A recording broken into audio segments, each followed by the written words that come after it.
Our next guest is the CEO of Cheesecake Labs, a tech company with a long history in Brazil that's partnered with everyone from Web3 startups to Fortune 500 companies, helping to turn complex ideas into real-world products. Marcello Gracietti, welcome to the show. Hey, it's great to be here. Hello. Great to have you here. I know we said that the company has a long history in Brazil. I believe there's a headquarters now in the United States as well. Yeah. Talk to us a little bit about Cheesecake Labs and how you've incorporated Web3 into your operations.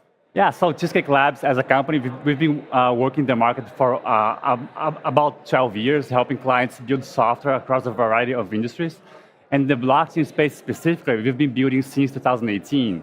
And on Stellar since 2020. So there's a lot that we have built in the blockchain space, particularly on Stellar.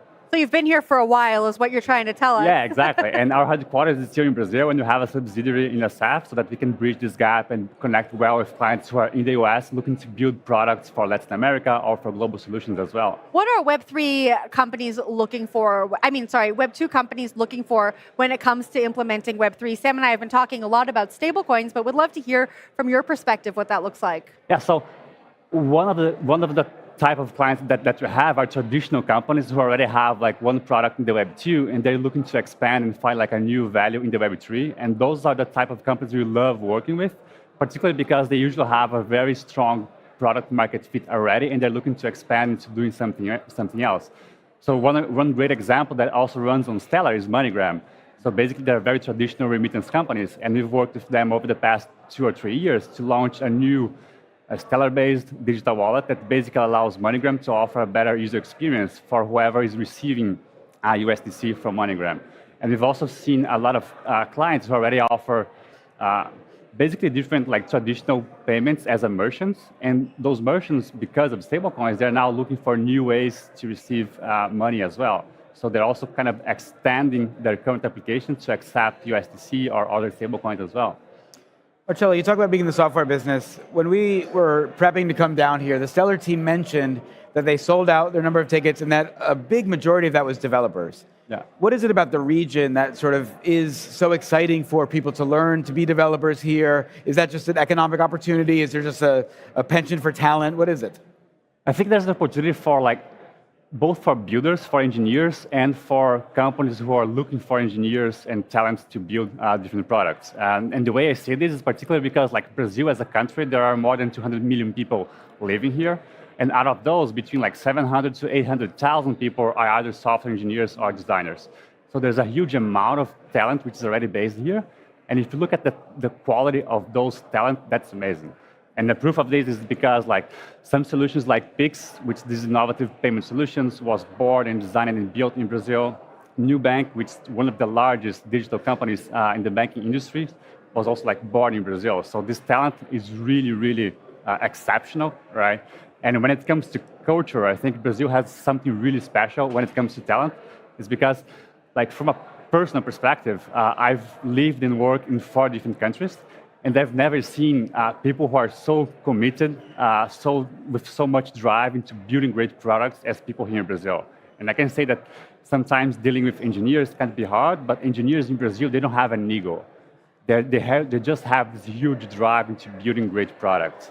What do you think it is about Brazilians that really have that drive to solve problems? It sounds like what you're telling me is like there's no ego. They are just really committed to solving issues. What is it, do you think, about the culture and the people here? Yeah, so I think one of the kind of main reasons behind this is because Brazil as a culture, as a country, is very, very diverse. Like really, like anyone here could be Brazilian because Brazil is really this mix of culture.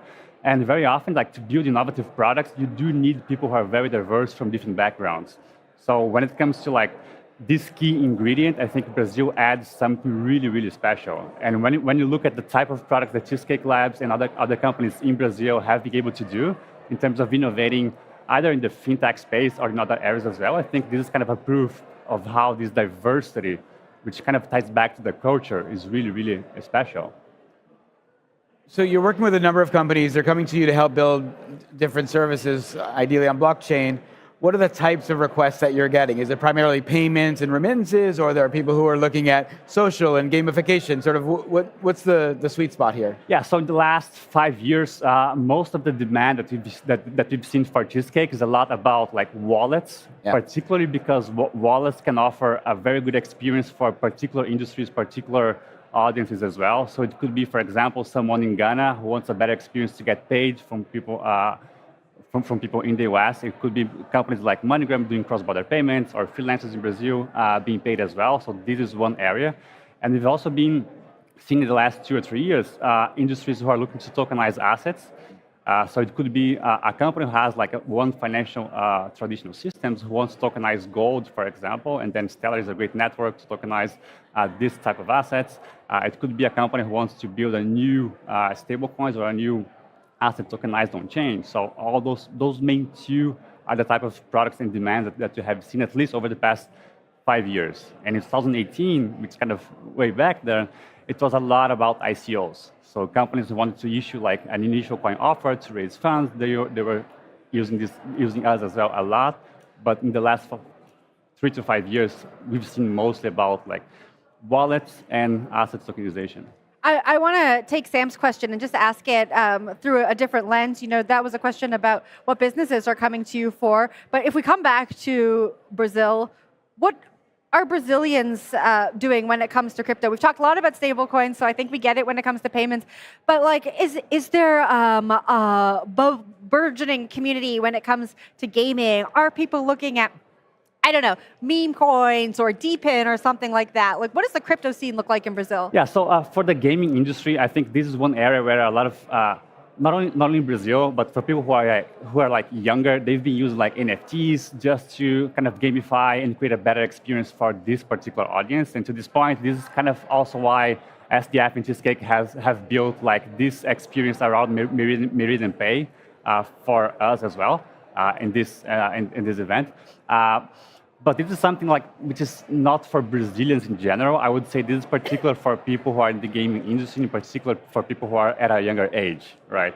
And then when it comes to like people outside of this industry, freelancers, for example, which also ties back at the end of the day to stablecoins and cross-border. This is one area that has found a lot of kind of market fit in Brazil.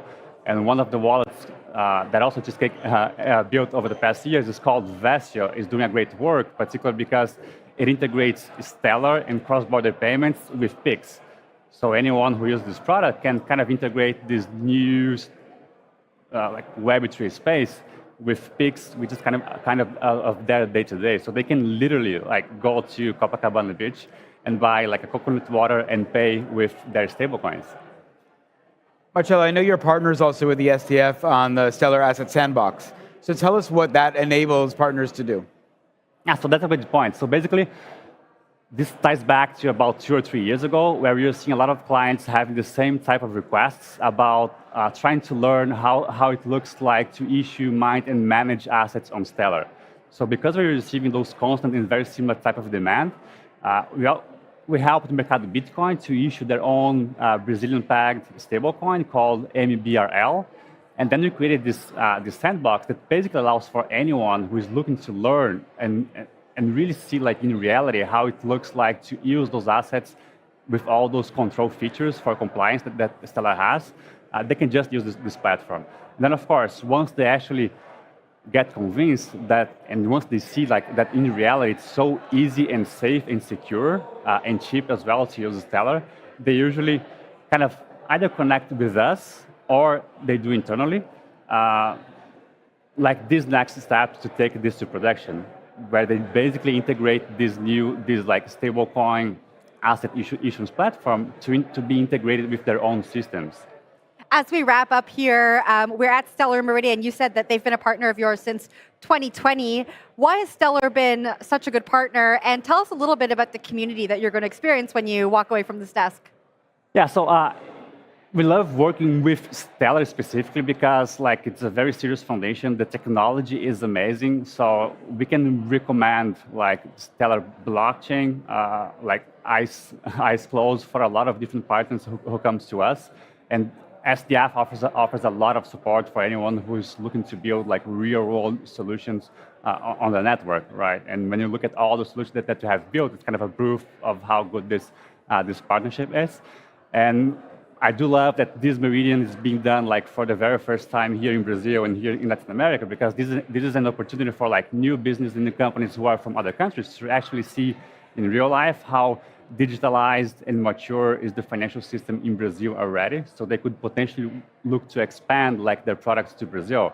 And also anyone who's looking for talent can also see how mature is the ecosystem here in Brazil and how people here already have the right experience to support them. Marcello, thanks so much for joining us at the event, and we hope you enjoy the rest of the conference. No, thank you so much. Thank you, Marcello. Likewise. That was Cheesecake Labs CEO Marcello Gracietti.